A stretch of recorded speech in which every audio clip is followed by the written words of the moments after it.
All right. Well, welcome everybody. I know at least two of the advisors.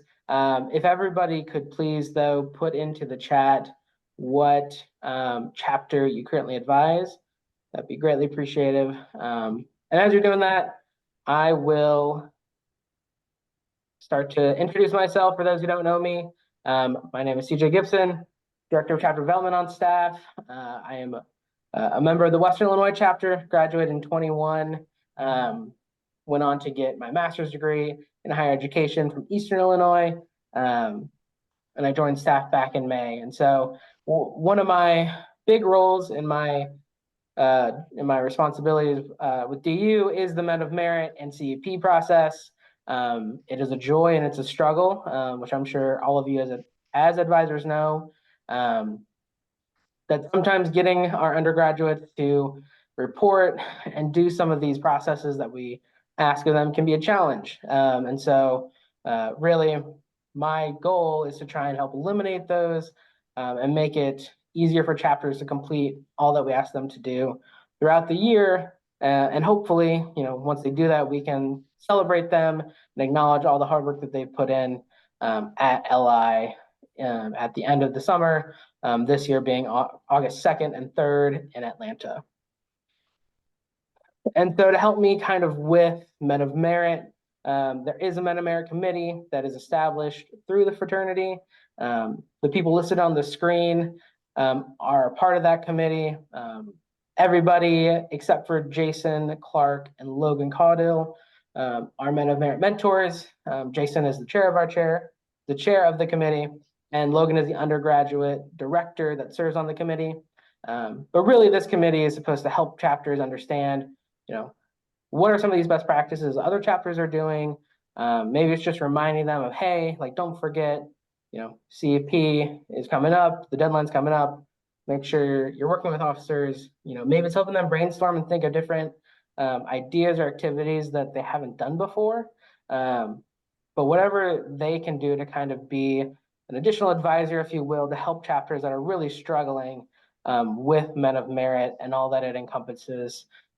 So if your chapter, hopefully not, but should your chapter ever get to the point where it falls consistently below X amount of standards, your chapter might receive a Men of Merit mentor where they would work alongside you and the rest of advisors to kind of work on the 10 different standards that we have for Men of Merit.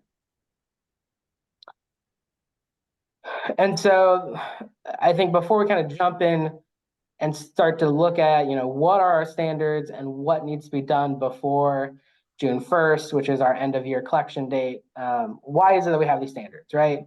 I think it's very easy for undergraduates to look at our standards and say, this is just stuff that IHQ wants us to do, and that's all it is.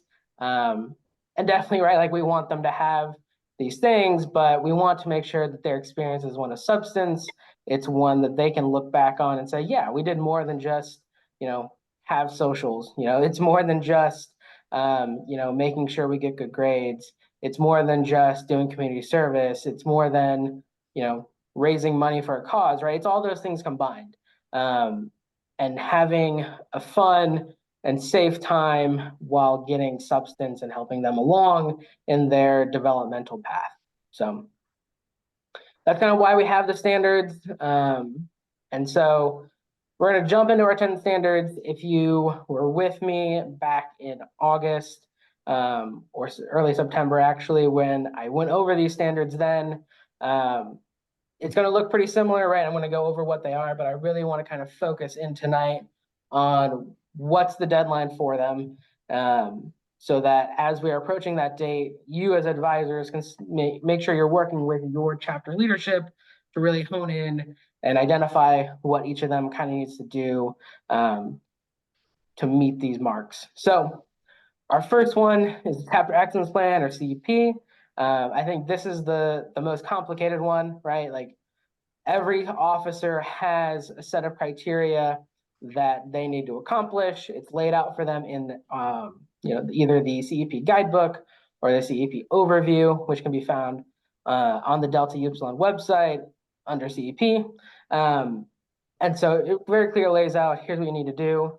again, I think chapters and officers like to look at this and say, these are just steps that we need to do or hoops we need to jump through for IHQ. Really, it's to help officers understand like what all should be encompassed in their position. I think it's very easy for a new member of the chapter to kind of come in and get a position and just kind of be thrown in and say, here you go, right? This is a way for us, the international level, to say, well, here's what you should be doing, or here's what you can be doing that maybe wasn't done previously.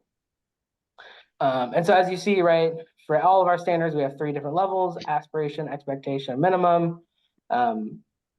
This is on the calendar year. Previously, CEP was all about calendar year, right? So, or it was on academic year. So it was going from August to May. Now we're looking at January to December. This lines up better with a lot of chapters, officer transition time periods. And so that's why we kind of switched it over to this model. But I want to make note of that, right? Because if we're looking at 100% of required items and 80% of optional items for aspirational, that is over the course of 2024. It's not over the course of spring 24. And then again, in fall, it's like all 1 year process. So those are the different levels there for CEP. The deadline for this is June 1st at 11:59 Pacific. As we go through these, you're going to see that the June 1st deadline is going to be a theme throughout the night. June 1st is a big date for men of merit end of year collection processes. And so really, as advisors, is where we're going to ask you all to kind of step in and really work with each individual officer to get this done. But obviously, CEP applies to every single officer, not just one specific one. So June 1st is the deadline for this one.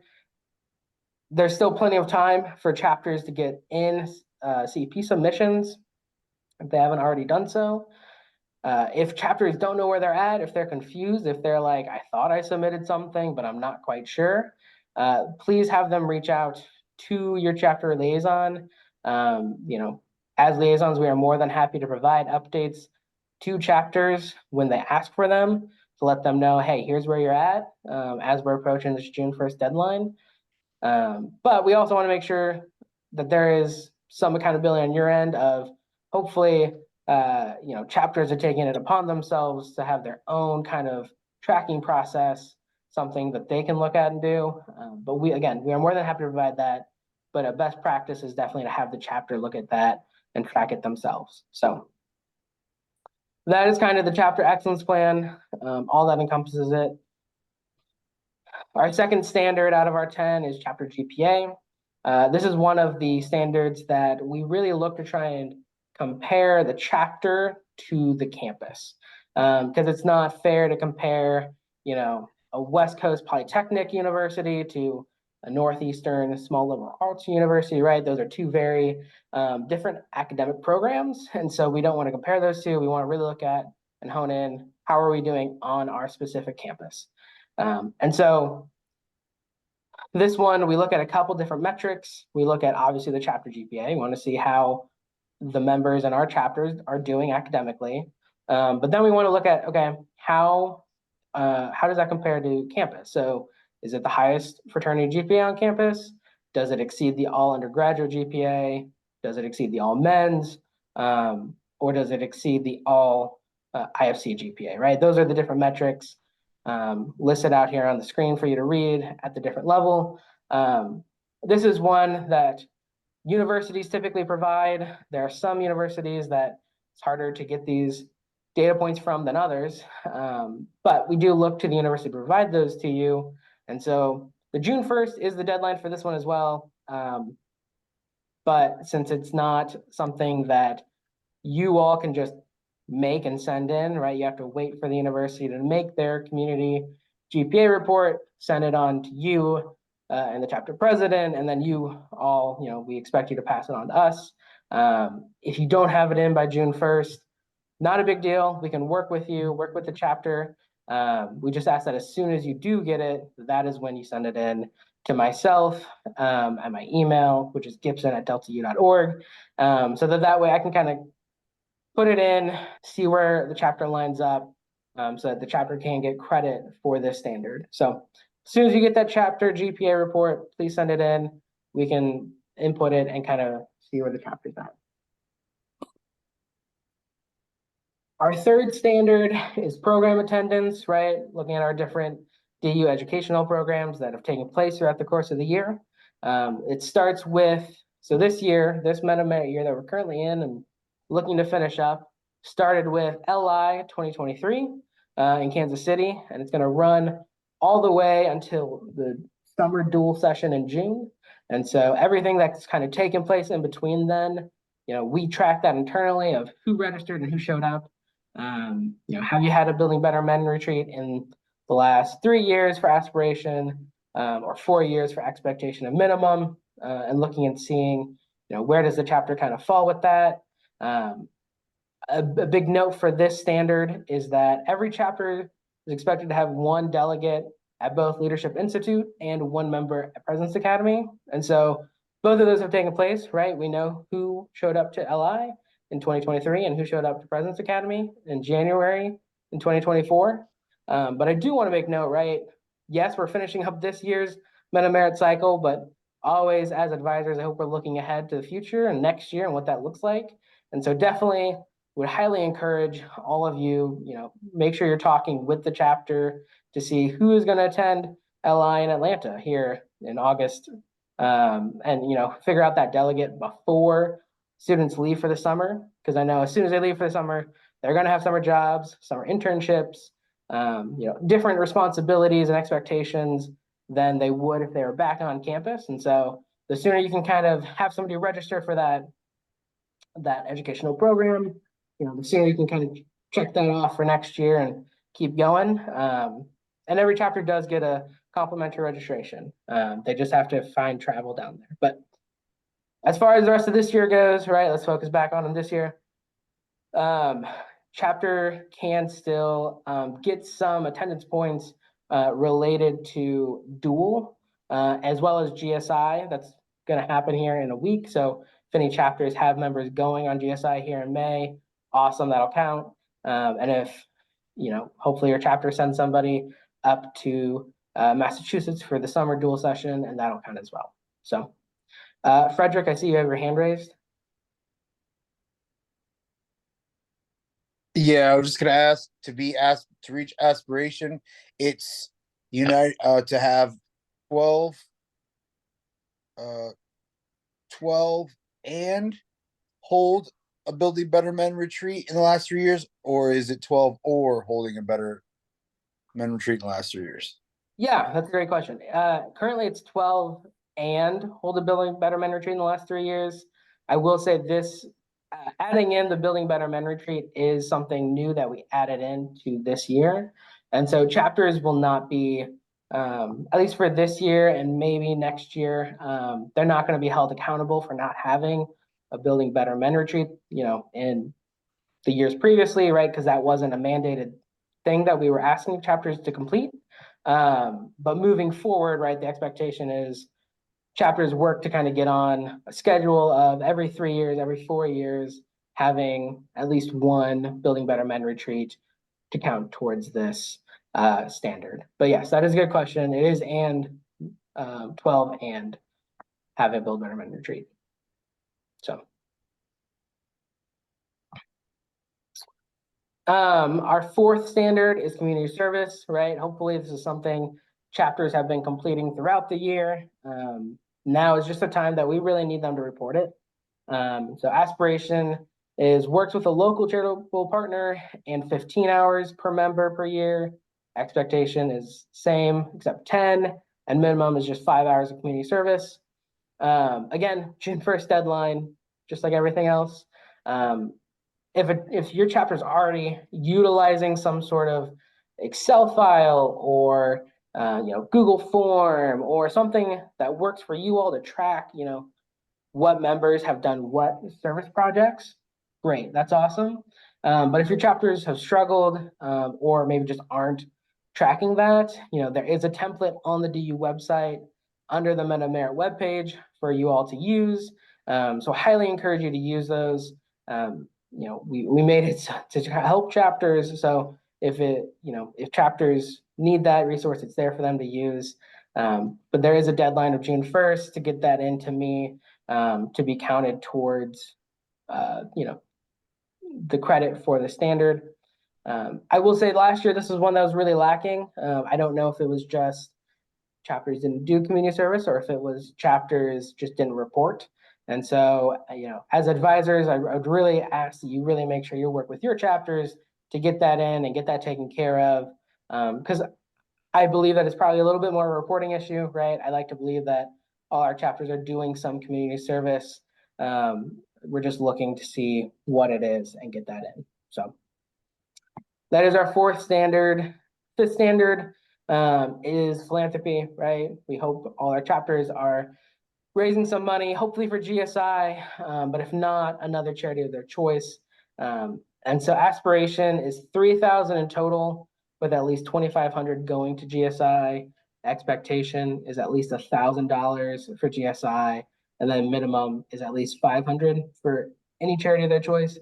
Doesn't have to be GSI, but hopefully it is. Um, and so there are kind of two things with this, right? If it's GSI, we track it internally, obviously, because that is our internal philanthropy. So whether it's chapters send in a check, whether it's they submit funds through the Delta Upsilon website and mark it as a GSI donation, right? We keep track of that. If it is, they raise $500 for St. Jude's, awesome. All we ask is that some sort of verification or acknowledgement or proof be sent in to me. Again, that can just be an email from, if we're using the St. Jude's example, from St. Jude's to me saying, yes, the Western Illinois chapter did submit $500. We've received it, and I can mark it off and put that in. We just want to make sure, right? $500 isn't going to the chapter social budget. It's going to a cause that will help people in need. And so definitely want to get that in by June 1st. That's the deadline for everything. So whether it is an external charity or if it is GSI, June 1st is the deadline to get that in. Our sixth standard is membership size. Again, this is one that we kind of compare the chapter to the campus, because we're not going to compare a Power 5 university to a small liberal arts school. It just doesn't work. And so definitely this is where those campus reports for grades come in handy. Typically, a lot of the campus reports will say, Delta Upsilon has 25 members. Here's the chapter GPA, and then it'll list the same thing for every other chapter. And so, if the university is nice, they'll go ahead and kind of average that out for us. If not, we can do the manual calculation on our end. But this all is taken directly from those campus reports. So please, once you get those, send them in.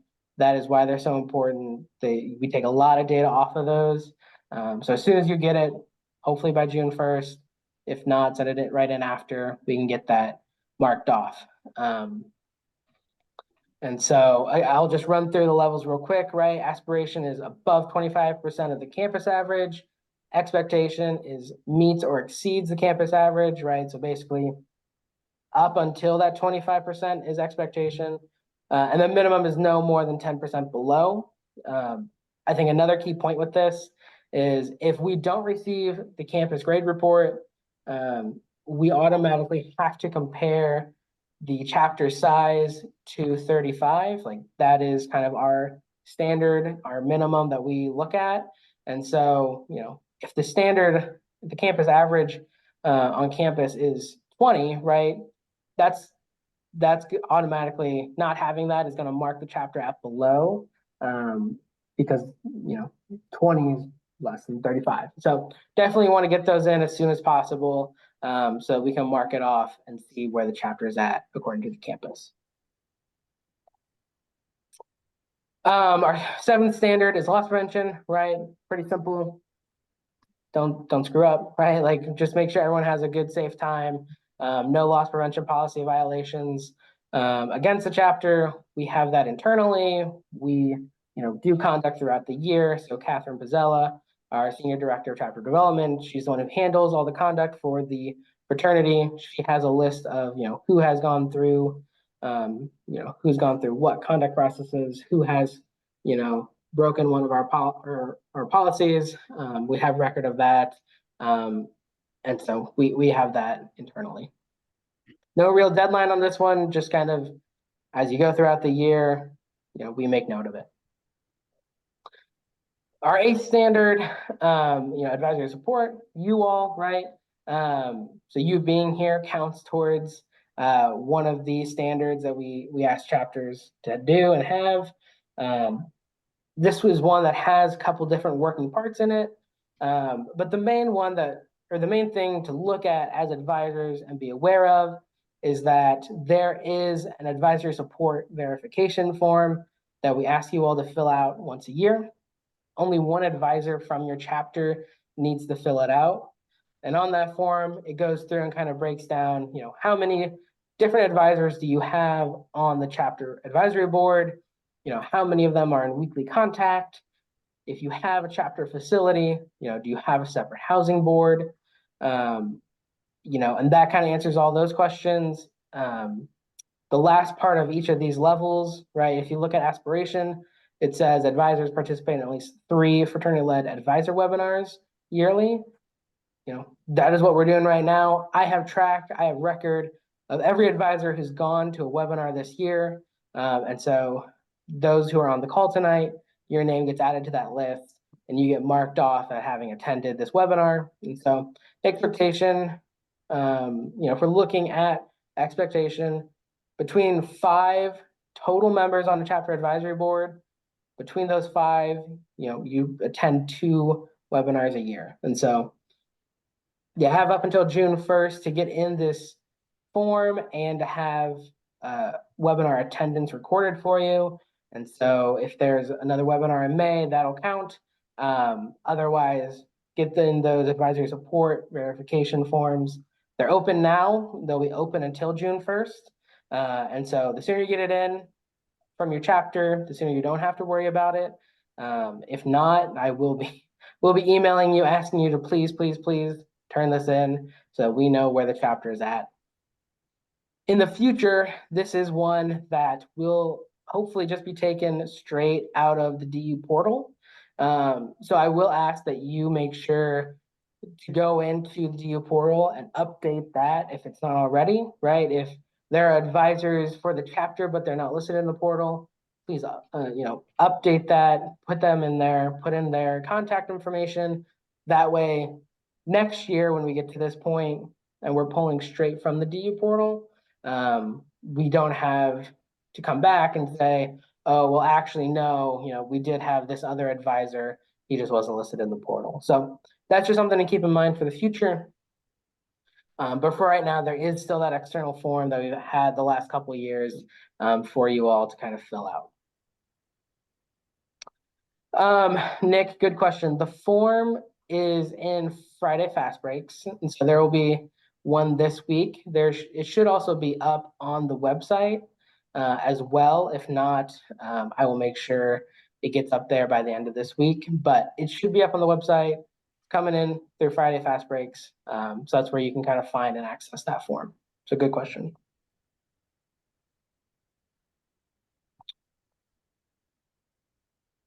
Our 9th standard is the learning assessment.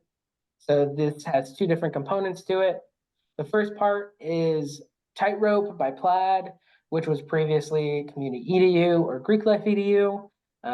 This is what we have associate members complete during their associate member process that kind of help give them some educational, some education on things like alcohol, drugs, just really those baseline components of things that they'll need to know as they're joining a fraternity. And then the other part of it is the membership outcomes assessment, right? This is that big survey that is sent out in February every year. This year it was open from February until beginning of this month, actually, beginning of April. And so at this point, The numbers have come in for the membership outcomes assessment. Those are static. They can't change anymore. However, chapters can still get completion for tightrope all the way up until June 1st. And so everyone in the chapter is expected to complete it. They completed community EDU or Greek life EDU. That counts for the tightrope portion of this standard. But if they didn't complete community EDU or Greek life EDU and they were supposed to, they are expected to complete tightrope. Same with any associate members that were taken in throughout the duration of this academic year. They're expected to have completed tightrope, right? That's an expectation for initiation. So it's 95% for both tightrope and the membership outcomes assessment for aspiration. 85% is the expectation for both, and 60 is the minimum. Chapters can email me and ask to see who has completed tightrope. I have a master tracker that has it broken down for each chapter of who's completed what. I would highly reach out to those members before that date of June 1st to get them to complete that. Not only does it count for men of merit, like we're talking about, but it also does have an impact on the chapter LP billing for next year. I think that's something we always hear, right? Like we want LP billing to be lower. We want it to be lower. Well, if you're completing tightrope and you're making the most of the other credits you can get for LP billing, that'll help lower it. But if you're not completing tightrope, right, those are credits that you're missing out on. So if for nothing else, if it's just for LP billing, have members complete tightrope and get that completion percentage up and get that taken care of. So June 1st, again, is the deadline for that one for this year. And then anything completed after June 1st will count for men of merit and LP billing for next year. And then our last standard, our 10th standard, is just accounts receivable, right? We want every chapter really to just have no fees with IHQ. This is the one standard that has a due date that isn't June 1st. It's the end of June, actually. Since the fraternity's fiscal year runs July 1st to June 30th, that's kind of why it's set up this way. So aspiration is no fees past June 30th, expectation, no fees more than 30 days past due as of June 30th, and the minimum is no fees more than 60 days past due as of June 30th. So please get in, help your chapters get those payments in. Those can be seen through the DU portal. You can go on there, look at the chapter statement. It'll tell you exactly how much balance the chapter has, what all makes up that balance, and you can make a payment right through the portal. You can obviously send in a check if you still want to, but try and make it as 21st century as possible for chapters and for you all as advisors, helping them to kind of get those in. So that was all just different standards, the 10 different ones. Does anybody have any questions before we quickly kind of take a look at CEP and break that down a little bit more? Yeah, I have a question. I'm advising the Loyola Marymount chapter, which just chartered on April 7th. Mhm. So with regard to chapter size, is there any thought to maybe making some kind of an adjustment for chapters that are younger, maybe less than 5 years old? Especially ones that just chartered. That's a great question. As of right now, no. Right. Our hope is that if they are younger, right, they've had the last couple of years, last couple of semesters of having maybe a little bit more help when it comes to recruitment. And so we would hope that, that would help. But if not the actual results, at least having the chapter see the processes that they can then duplicate to kind of help with them would kind of help them reach that standard. But the short answer is, right, as of right now, no, we're not looking at making that sort of exception. But that's a good question. Yeah, it just seems, their challenge is that they've got to build a brand. It's not something that's established where a name is established across campus and, with sororities and whatever that, it's a recognized name. So for new chapters to, for example, like at Loyola, I think the average chapter size is 55. I think they've got two things. Number one, well, none of the houses or none of the fraternities have houses, so that I guess that's on a same, level playing field. But to try to get up to 55 members in, a shorter period of time, I think might be more of a challenge than what an established chapter has. So just a thought. Yeah, and I appreciate you voicing that, and I can definitely take it back and run it up the flagpole and see where we can get. But yeah, Okay. yep. All right. If there are no other questions, I'm gonna run into CEP. Um, so right, we already talked about CEP. Every officer has a list of criteria for them to complete throughout the course of 2024. Here's the specific breakdown. The asterisk next to most of these numbers just indicates that there's a duplicate, right? So I'm trying to think of one on top of it. For like associate member education, every single one of those we ask them to do in the spring when they have an associate member class, and then again in the fall when they have an associate member class.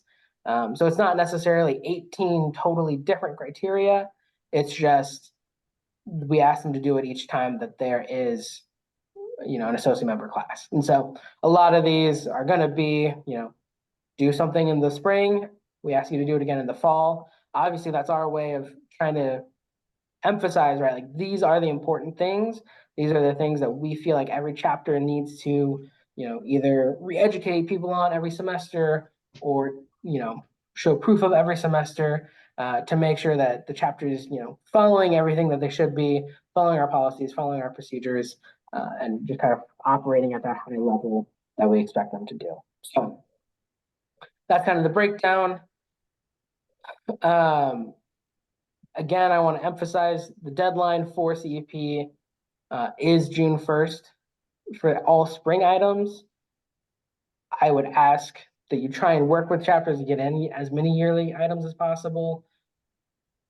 Obviously, it might not be possible to get them in at this point if they haven't started, but the less that they can have on their plate coming back in the fall, I think is always a good idea for officers to get into that mindset of, especially if they're coming back first semester junior year, maybe even first semester senior year.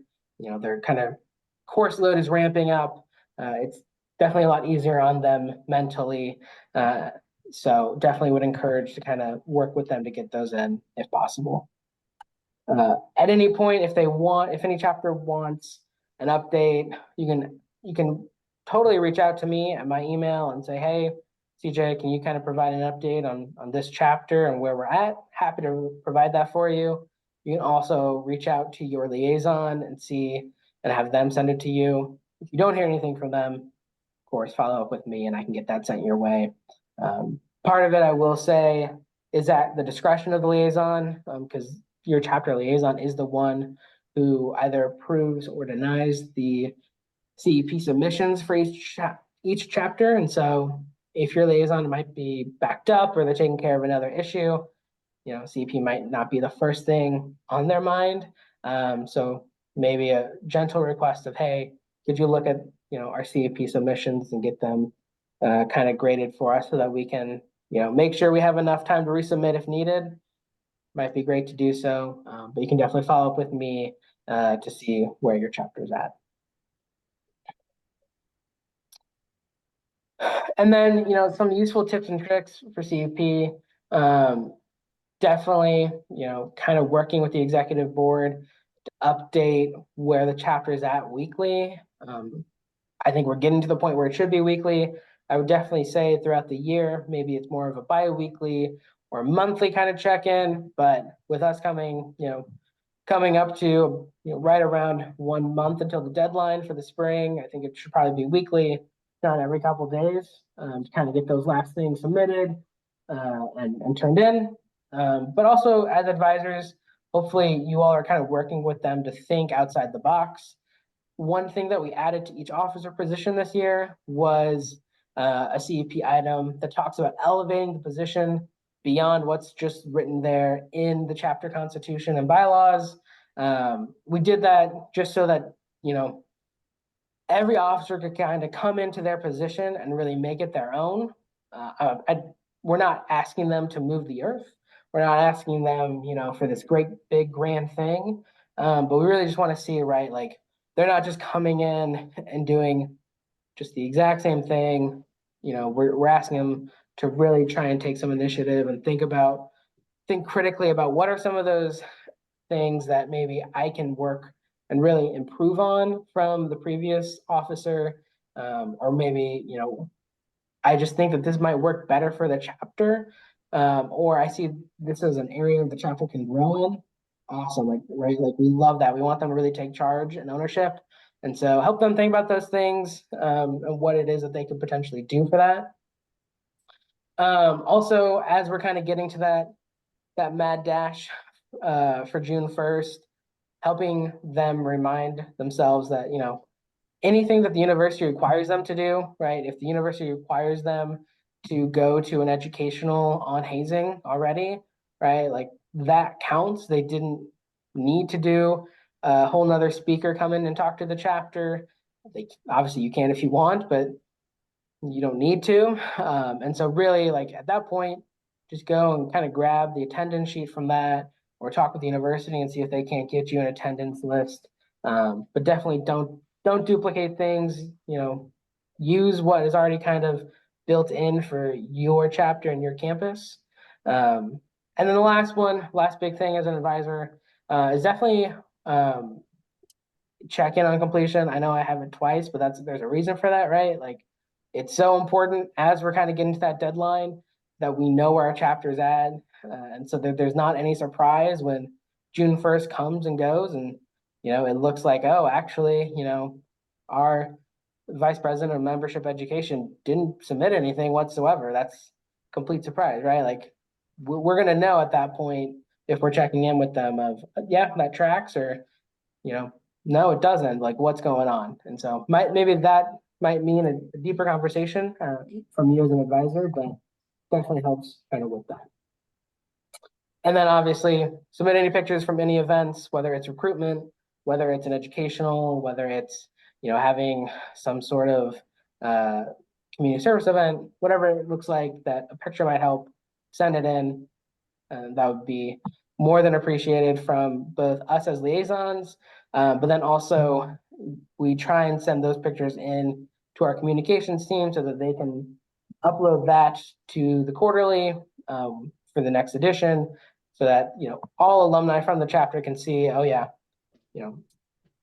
our chapter is really doing great with community service, or they're really, taking initiative and, reaching out to sororities and having these homecoming traditions or whatever it might be, just the way that we're able to kind of pass it on for everyone else to see all the great things that the chapter is doing when it comes to CEP and Metamerit. So,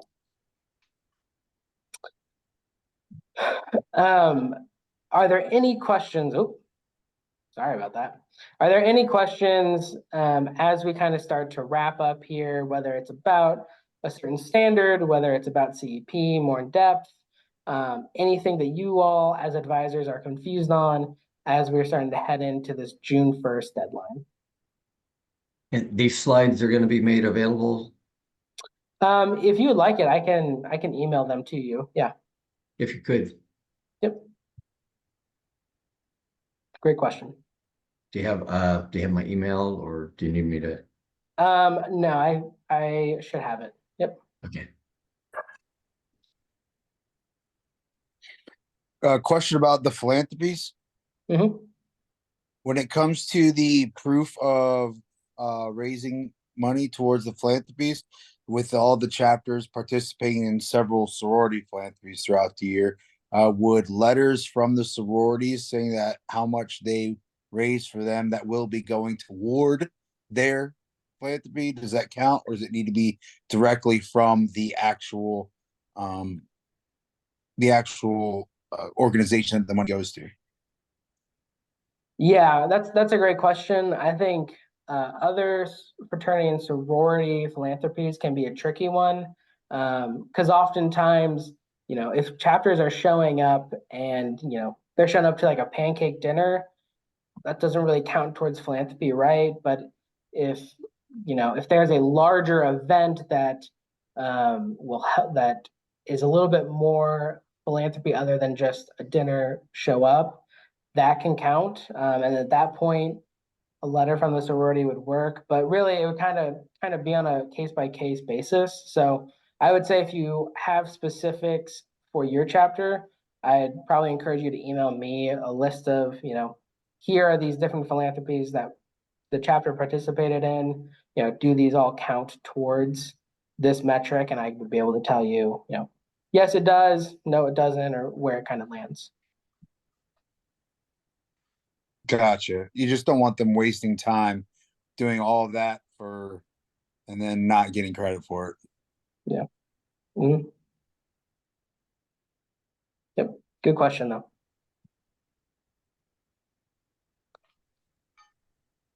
Any other questions before we kind of adjourn for the evening?